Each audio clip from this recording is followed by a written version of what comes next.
In today's video, I'm going to teach you how to create and send an invoice in Xero. To get started, sign in to your Xero account. Once you're logged in, you'll be on the main dashboard, where you can access your sales and invoicing tools. Make sure you're using the correct organization before you begin, especially if you manage more than one business account in Xero. Next, create a new invoice by clicking the plus button in the top right corner of the screen and selecting Invoice.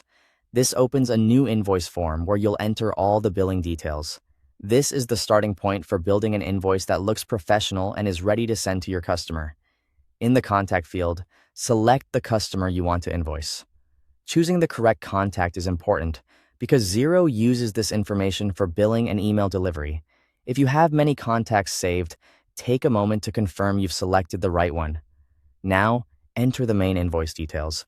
Fill in the issue date, due date, invoice number, and reference if needed.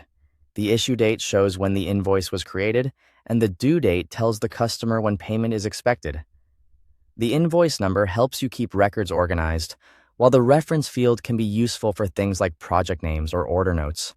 After that, set the currency for the invoice. Choose the appropriate currency based on how the customer will be billed.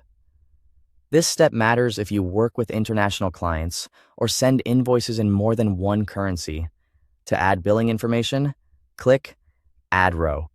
This creates a line where you can enter the product or service you're charging for.